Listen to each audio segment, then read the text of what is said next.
The thing that's radically different about the Trump approach is he's willing to use trade as a geopolitical weapon. On the fossil fuel energy side, then it's all advantage to the United States, and China has some very clear vulnerabilities as the world's largest oil importer. In a world in which the Western Hemisphere is becoming more important in energy terms, does China actually want dependency upon the Western Hemisphere? That is incredibly disruptive of its relations both with Russia and Saudi Arabia, and it pushes Russia and Saudi Arabia into a new cartel. And the geopolitical sense, I think we're living in a new world. This episode is brought to you by VanEck Semiconductor ETFs. You'll hear more about the VanEck Semiconductor ETF, ticker SMH, the largest semiconductor ETF, and its newer VanEck Fabless Semiconductor ETF, ticker SMHX, later in the show. The Blockworks Digital Asset Summit, crypto's premier institutional event, is back in London this October 13th to 15th. You've got top speakers from BlackRock, Circle, Coinbase, the UK Parliament, and Athena, all under one roof. I'll be there as well, hosting a live forward guidance episode with Quinn and a few others. So if you want to see us record in the flesh or meet some of the other legends of the forward guidance community, this is your shot. Notable macro names like Michael Howell of Cross Border Capital and Jeff Park are already confirmed, with more coming. There's also a VIP dinner on the 13th that will sell out fast. That's for speakers and VIP ticket holders only. It's at Old Billingsgate in London. Use code FORWARD100 for £100 off. See you there. Nothing said on Forward Guidance is a recommendation to buy or sell any investments or products.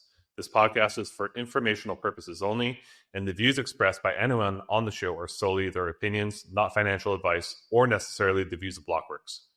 Our hosts, guests, and the Blockworks team may hold positions in the company's funds or projects discussed.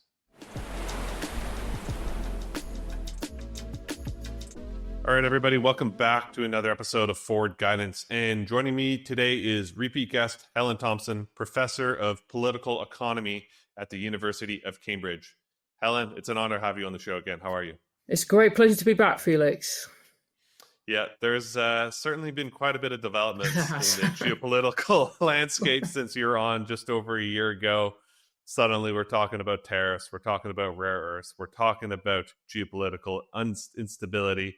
Lots going on. I would love to just start by just getting a level set of how do you characterize your framework of the geopolitical landscape in the world right now? I spent a lot of time this year, in a way, thinking about just that question, because I think that Trump represents, or Trump's second presidency, perhaps more accurately, represents quite a challenge to geopolitical thinking, in the sense that you have any of us who try to analyze geopolitics have our frameworks, and we privilege analytically certain things over others. I always trying to test that, so I tend to work through competing hypotheses in my head about what's going on.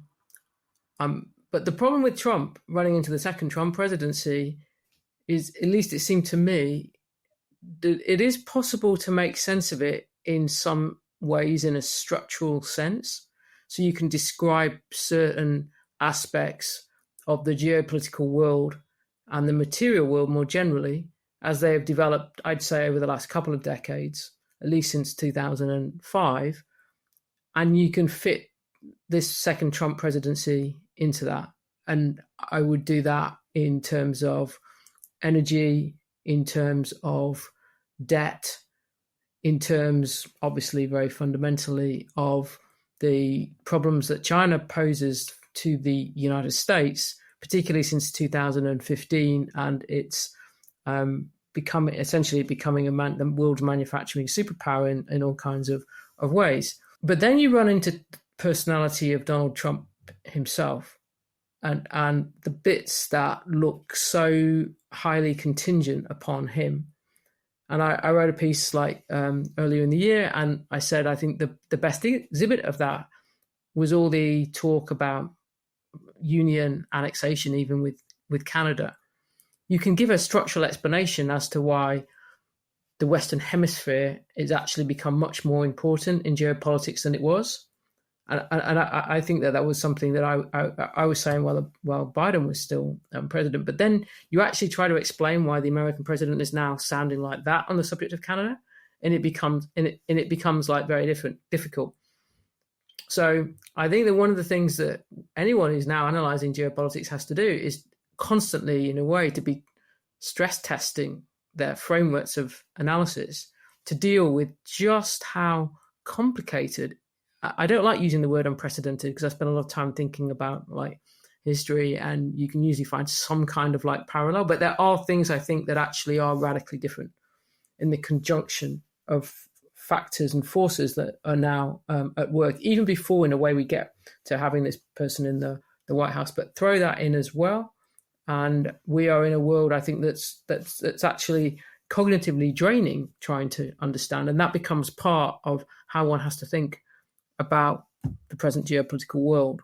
Yeah, let's unpack that idea of parallels in history. What dynamics do you see today are relevant to some historical context, and what are those ones that are unique to this day and age, or is it just the aggregation of them all at once that is unique? How do you see that? Yeah, I mean, I think that you can draw parallels that are reasonably obvious with the 1970s. You can see a conjunction of energy problems, an unstable monetary and financial environment generated by the end of Bretton Woods. You can see, particularly in like Western European countries, but to some extent, I'd say the United States as well in the 70s, increased political polarization, in some sense, actually political instability of a certain kind, certainly in terms of party fragmentation. But then I think you run quite quickly into the ways in which this is radically different. And one of them is quite obviously the position of China. If we just reduce the issue to energy terms, like for a moment, is that crisis of the 1970s from an energy perspective for Western countries was playing out without China's demand for oil, gas, or even coal, given what was domestically produced in China, really making any difference to anything. To the extent that China was an energy part of that decade, it was, I think, in terms of the hopes that some in the United States had of China's offshore oil potential, being able to help with the United States' own oil issues after the peaking of oil pre-shale in 1970. But what's happened since economically, again, if we just stick to like energy, is staggering in terms of China not just having decisively joined the world of like fossil fuel energy, but actually, being the world's largest oil importer, having the potential, as was I think shown quite clearly in 2021, to inflict a quite severe gas price shock on European countries by the surge in its demand for liquefied natural gas. And then if we move into carbon emissions, to look at just the sheer volume of coal that China burns. And I think that is like such a radical change that in some sense it changes everything. And if you wanted an even longer historical like perspective and you go back into the 19th century, I think you can tell a story in which China was the great geopolitical loser of the turn to coal.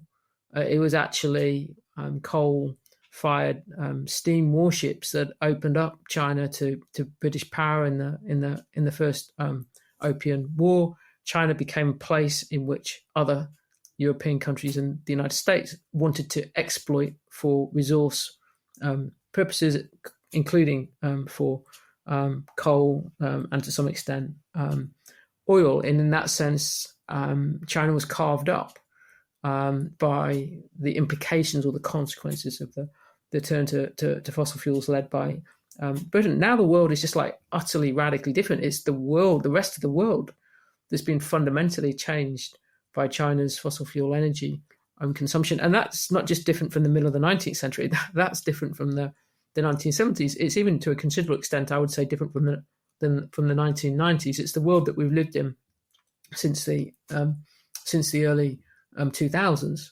And I think that's where, looking for then the historical parallels, one can talk about them still in terms of the way, let's say, like energy problems and debt problems interact with each other, and then the political implications of that. But in the geopolitical sense, I think we're living in a new world. I think it's safe to assume that one of the key unique circumstances we're in now is this theme of globalism that we've had for the past few decades. We've never seen anything like it, and now it feels like we're reaching a phase shift in how we think about globalism. You could argue it was triggered by COVID, or maybe it's just triggered by Trump and these more tariff policies. But yeah, how do you think about some of the goals there in terms of tariffs specifically? Do you see some of the goals are warranted in terms of balancing terms of trade, in terms of Asian countries who've historically devalued their currencies to run an artificially weak currency and to just basically mass export into the US? Do you see some of those ideas as warranted? Do you see some of, we used to hear about this theme a couple months ago about this strategic decoupling from China, and perhaps some of the reason for these tariffs was to go and execute on that strategic decoupling. So where do you stand on what parts of these themes are warranted or not?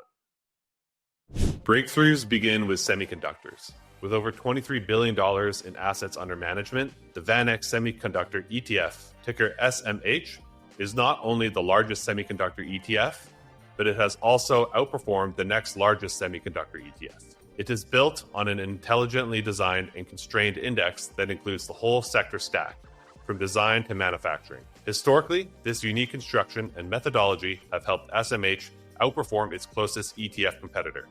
Check out the table below. Go to vaneck.com/SMHFelix to learn more.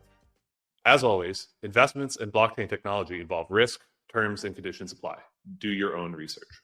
I mean, I think that this again is a complicated question. If you say, like, is there a reason why an American administration should worry about the nature of China's trade?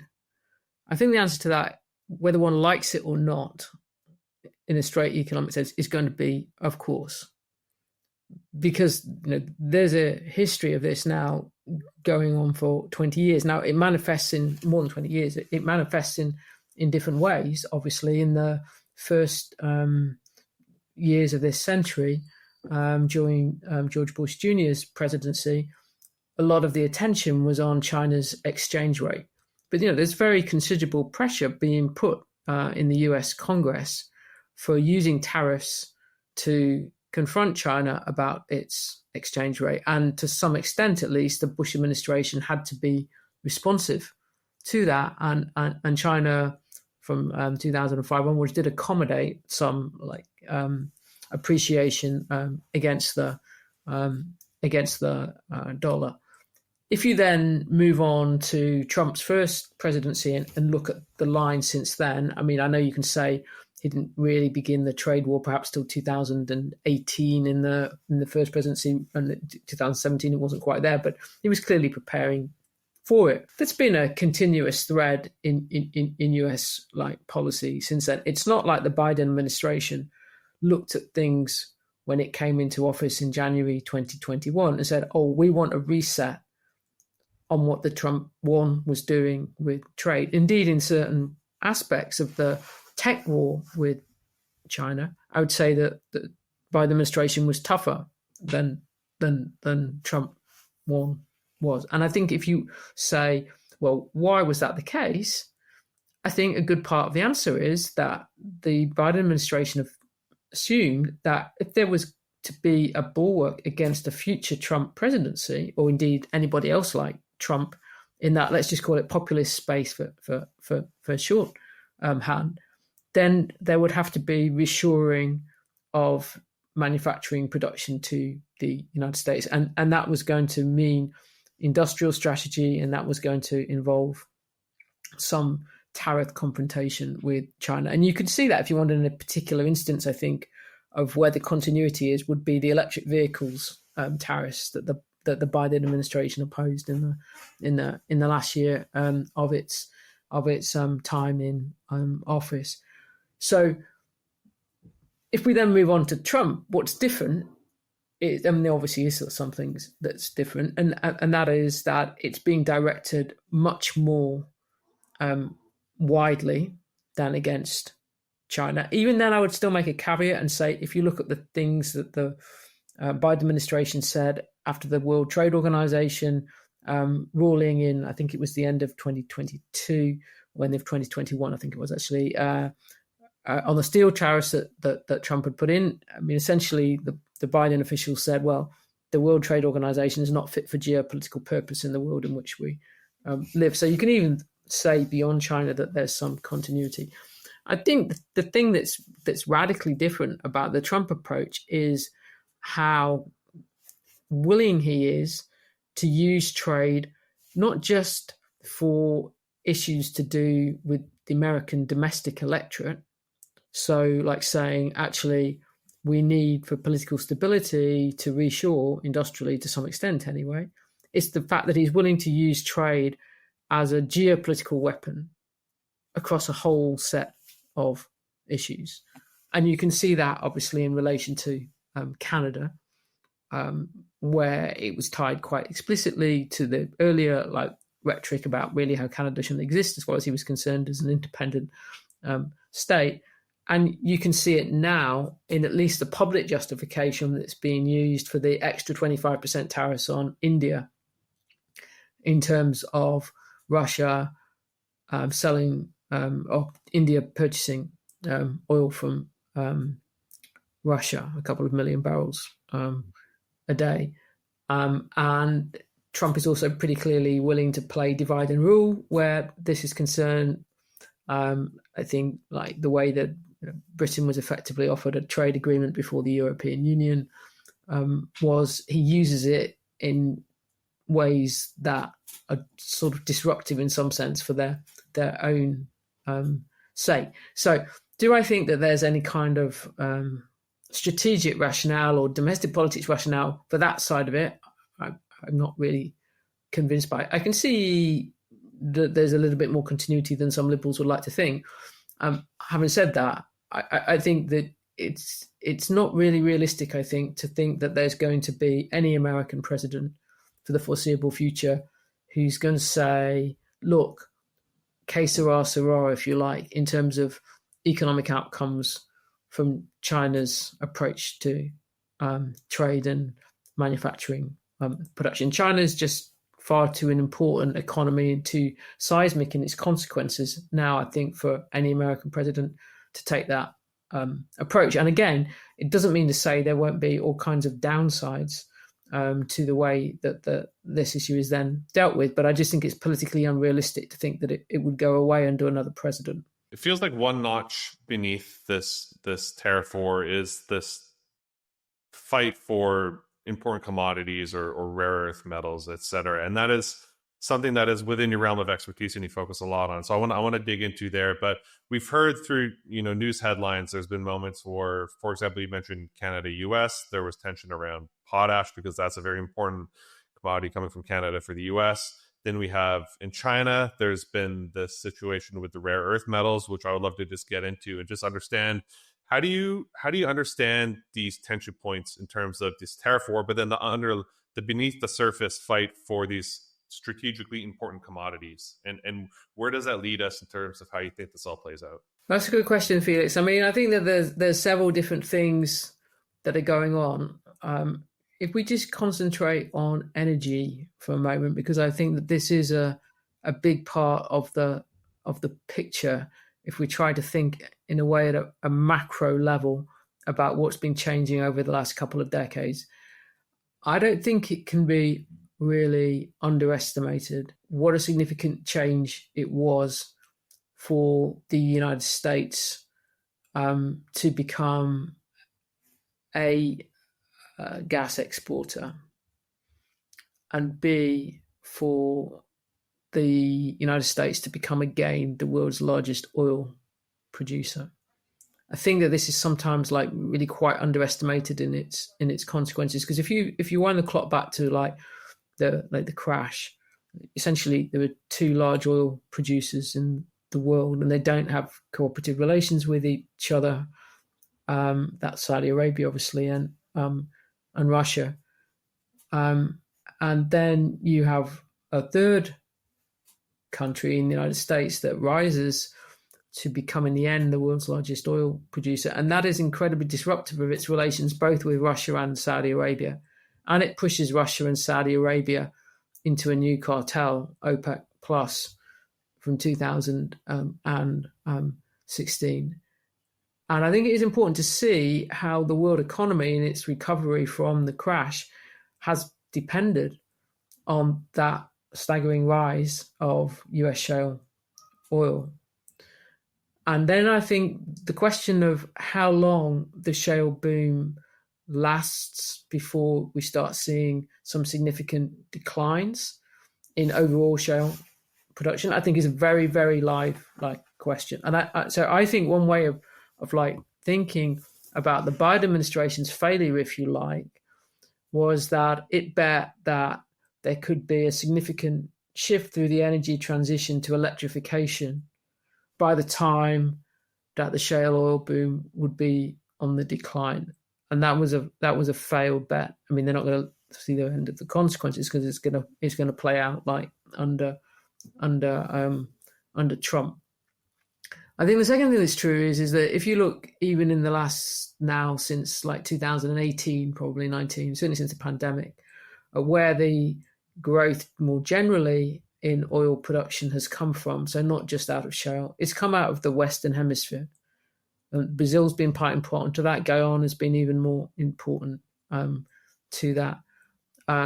Canada has moved as well with the new pipeline into selling to China. So the Western Hemisphere has become more important in fossil fuel energy, particularly oil, but not only oil because of the United States LNG, than it's been in, if you wanted to go back, I would say since the 1930s. That is, again, quite like a change. And I think that is part of the explanation as to why the politics or the geopolitics of the Western Hemisphere has become very much part of the present moment. And then into this comes the energy transition itself, which is happening. It's happening more slowly than many would like. It's happening in a different way in China than it is in any other advanced economy country. And that is in part because China has turned itself not only into the manufacturing superpower, like say, like solar panels and now wind turbines and batteries, but also is central to the production processes of quite a number of important minerals. But in the case of rare earths, is actually central both to the mining of rare earths and to processing of them. So on the rare earths, probably still about 70% of the world's rare earth mining goes on in China. And that creates, I think, a really striking dynamic, is that if you look at it on the fossil fuel energy side, then it's all advantage to the United States. And China has some like very clear vulnerabilities as the world's largest oil importer in particular. And that gets to the heart of its concerns about the Strait of Malacca in the case of like a war over Taiwan. But in this other area, which doesn't go away, even if you're President Trump, who's not really interested in the energy transition because rare earths have plenty of defense applications as well, it's another matter. And there's kind of, I think, a standoff in that respect. But I think what's interesting about what happened from April in terms of Trump's second attempt at a trade war with China is how quickly China was able to bring pressure upon the Trump administration over the rare earths just by putting an embargo on the sale of 7 of them, not just to the United States, but to others as well. And I read the sort of the stop-start nature of what's happened since in terms of that trade war through China's ability to pressure on rare earths. So it's not that the United States doesn't have advantages if you were going to get into a wartime like situation in terms of being able to impose really significant like harm upon China through naval control of transit. But in the situation without war, then that's a different matter. And then the other thing I think that's happened that is really interesting, and this is just in the last couple of weeks, it should be read like through this lens, is the effect of the trade war has nonetheless been for China to pull away from buying liquefied natural gas from the US. That is quite a blow in itself to China's approach to buying gas, importing gas, which has been like to have as much diverse supply as possible. It's interestingly, it's pretty much the same approach to diversity that Winston Churchill took to when he was turning the British Navy away from coal to oil, saying we need diversity of supply. But now China seems committed to building this second pipeline with Russia, the Power of Siberia 2 pipeline, which looked like it was like dead and buried. But in the context of the trade war, has come back again, because in a world in which the Western Hemisphere is becoming more important in energy terms, does China actually want dependency upon the Western Hemisphere, particularly in a context in which the United States is willing to use trade in energy as a pretty clear geopolitical weapon? And I think it's quite hard to understand why Power of Siberia 2 is now back on the table, having seemed like it was very off the table, without putting it in the context of the trade war. So in one sense, what's going on, I think, is that various pressure points are being tried out like by both sides. The further complication is then the European Union trade agreement with the US, because this one is dependent on the European Union buying supposedly $750 billion worth of US energy imports, like over the next 3 years, I think it is. So that would represent, if it were to, I don't think it can possibly be done, by the way, but would be in itself represents an attempt to try to break once and for all the ongoing still European dependency upon Russian energy imports. But the effect of all that would be actually that you would have the Western Hemisphere as the quite central for the United States itself, and then for European countries. You would have China and India as being the ones who are being supplied by Russia, and then you would have still ongoing, in some sense, fighting over who gets what out of the Middle East. Where do all these pressure points net us out? What's the end game? Do we see this further fragmentation where we have the BRICS world and we have the Western country economy world? We see, is it as clear cut as saying globalism is done and now we're moving into this new regime? Is it as clear cut as that? Where do we go from here? Using a similar philosophy to SMH, the VanEck Fabless Semiconductor ETF, ticker SMHX, goes even deeper, exclusively investing in fabless semiconductor innovators designing AI infrastructure behind the scenes. We're talking high bandwidth memory, power management chips, custom accelerators, and ultra-fast interconnects, the critical components that make large AI models run faster, smarter, and more efficiently. Go to vaneck.com/SMHXFelix to learn more. As always, investments in blockchain technology involve risk, terms, and conditions apply. Do your own research.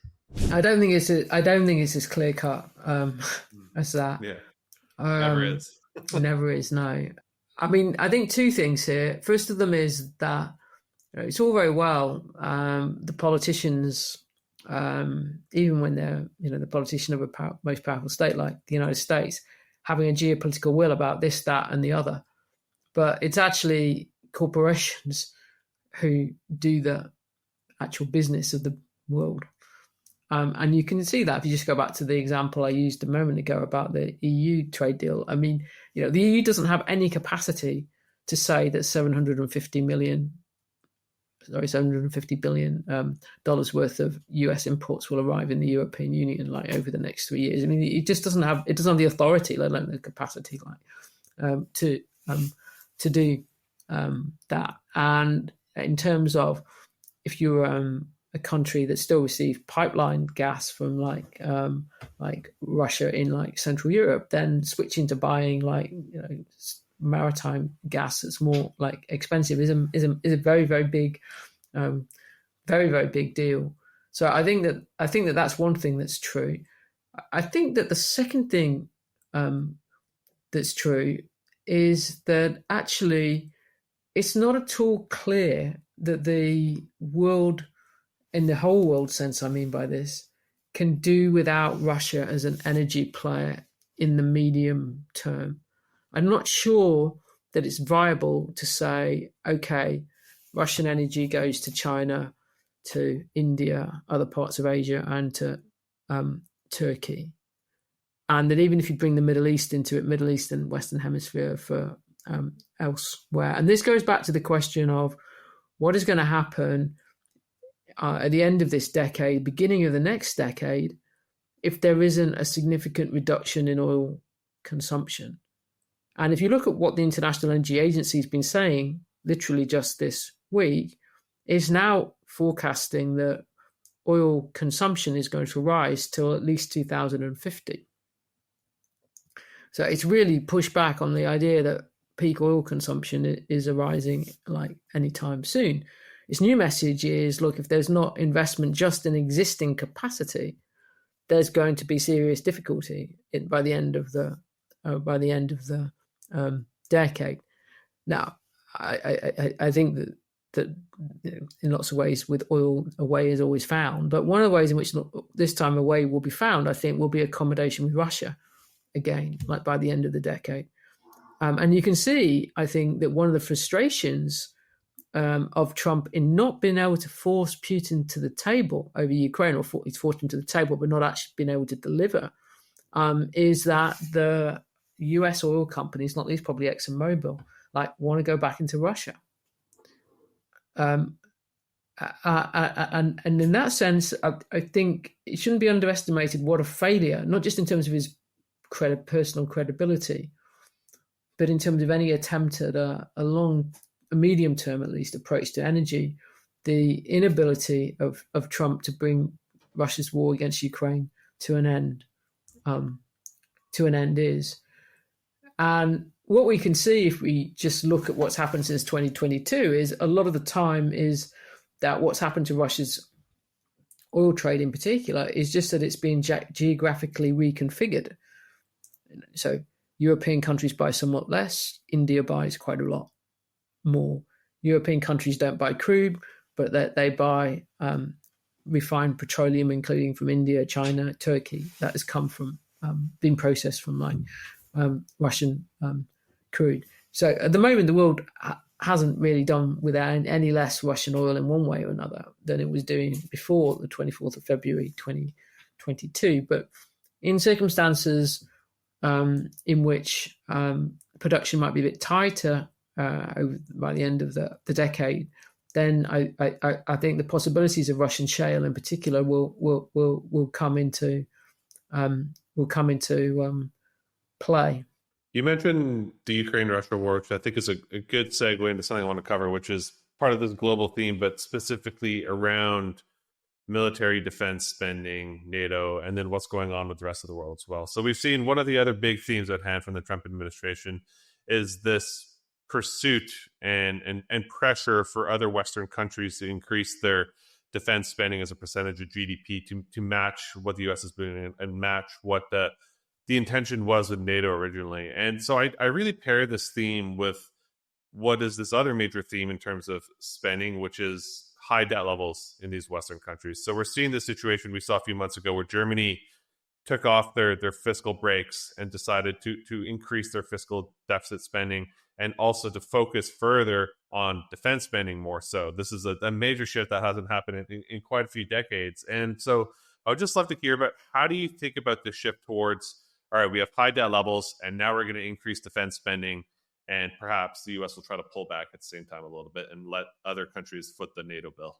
Yeah, I think it's really hard. I think for Britain and France in particular, this is like a lethal problem that is sitting there. And in France, it's already manifest in the political crisis. Yet another failed prime minister, and the new one needing to find somehow a parliamentary majority for the budget. But in a way, Britain is a more interesting case because on the surface, it doesn't have the political instability problem. It has a government with a thumping majority.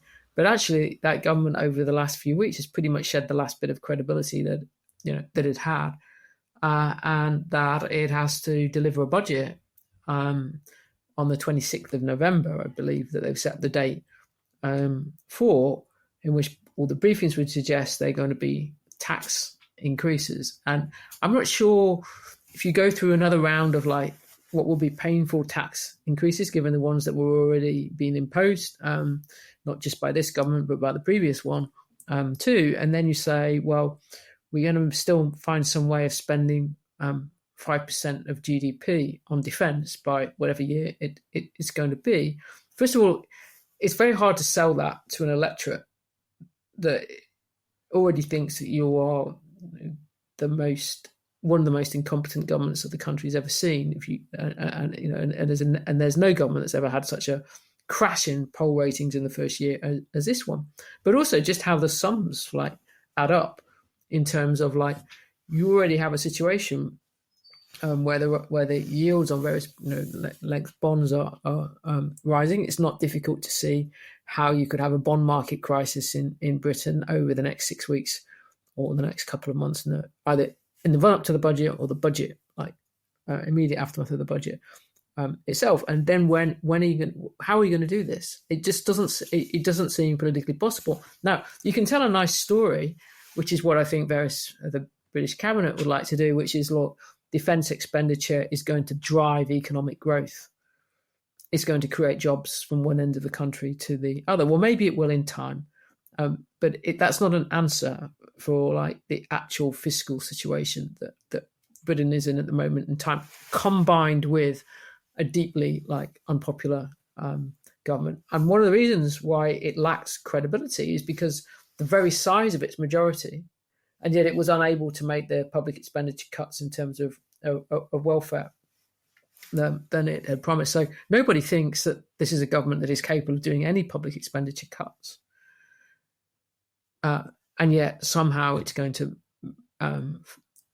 supposedly going to redeem this promise of reaching 5% defence expenditure of GDP. So it both gets to just how fragile underlying political situation is in Britain, with this bond market risk, I think, really hanging over it. But also then, if it's seen to be a political stunt saying that defence expenditure is on the rise, then what is Trump going to do about that? I mean, I know he's here on his state visit at the moment. He's at Windsor Castle as we speak. But once the niceties are over, he's going to expect something, particularly because in his mind he's treated Britain quite generously, where trade agreements are concerned.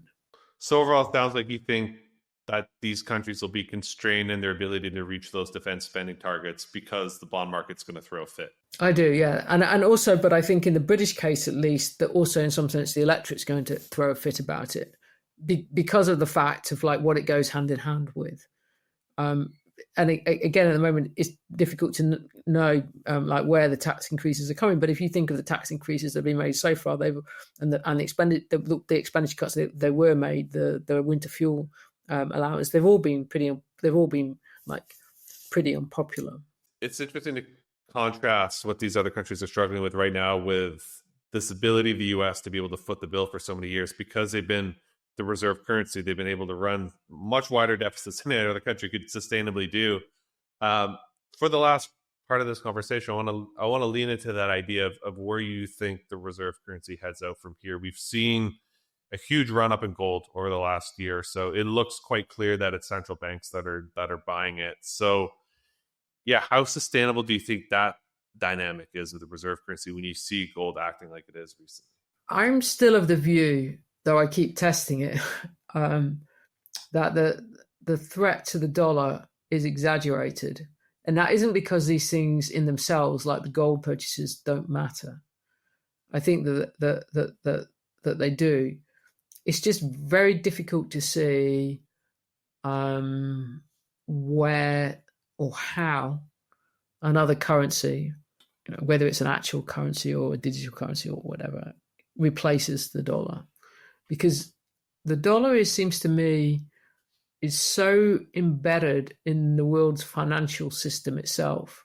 I mean, I know that some people, and usually I'm an energy person, but I actually don't think that in this case that oil is, in a sense, the foundation of dollar power, or it's a contributor to it. Oh, so you don't think that oil being settled in the US dollar is what protects the reserve currency? I think that it protects it a little bit, but I think that actually is the importance in the financial system, the world banking system, and the euro dollar system that actually is probably more important than oil. I mean, I don't want to underestimate, but I just think that on balance that the euro dollar system is more important than oil, and it's very difficult to see like how there can be any extrication from the euro dollar system, given that it is literally embedded in the plumbing of the world economy. And so trying to imagine beyond the dollar in this respect is to imagine somehow it's just I just think it's beyond our present comprehension. It's impossible to manage it, I think, without a complete crash, and then who knows like what happens in that scenario. And I think you can see in the way in which China has dealt with these questions, why, or put it differently, the evidence of the dollar's resilience. I mean, like China's central bank chief was making speeches, I think it was 2009, calling for essentially an alternative world reserve currency. China was highly committed for a period of time from then till, I'd say, 2015, till the Chinese financial crisis of renminbi internationalization. But it doesn't really happen. I mean, not in any consequential way, and certainly not in any way that really threatens the dollar's position. Now, I'm open to this is one of those areas where I'm constantly reviewing what I think. But nonetheless, if you look at what's happened since May, let's say, when the pressure from the fallout from Trump's trade turn seemed the most intense, and there was a lot of talk about the threat to the dollar as the world's reserve currency. It's not really, I think, played out that way since then. Now, obviously, you can point to some things. I think there's more concern with hedging against holding dollar assets than there was. But that in itself, to me, doesn't seem evidence of a decisive turn against the dollar. I'm interested, though, what do you think on this then, Felix? Yeah, I think the same way. There's no the euro is not going to usurp it. The renminbi is not going to. Maybe you get a basket of commodities, but I think, to your point, the structural strength of treasury bills as just the underlying collateral of the financial system can't be beat. I'm in the same camp. I don't think the reserve currency is at risk whatsoever. Obviously, its dollar value in terms of global trade is decreasing, but in terms of the financialization, which is just this huge theme of the world, that's increasing. So I'm in the same camp for sure. That's reassuring. This is one where I really try to really think through where I'm coming from all the time. No. Obviously, there's diversity. FX reserve managers and central banks are diversifying, right? They're not buying treasury bills as much, and they're buying more gold. But still, when you look at the wonkish financial plumbing stuff that our mutual friend Michael Howell does a lot of work on, bills are at the underlying of that, and that's increasing, not decreasing. So yeah, I'm with you. Helen, it was really fantastic to have you on the show here. Really enjoyed gaming out these global dynamics. It's a complicated world right now. Where can folks go if they want to see more of your work? What are you up to right now?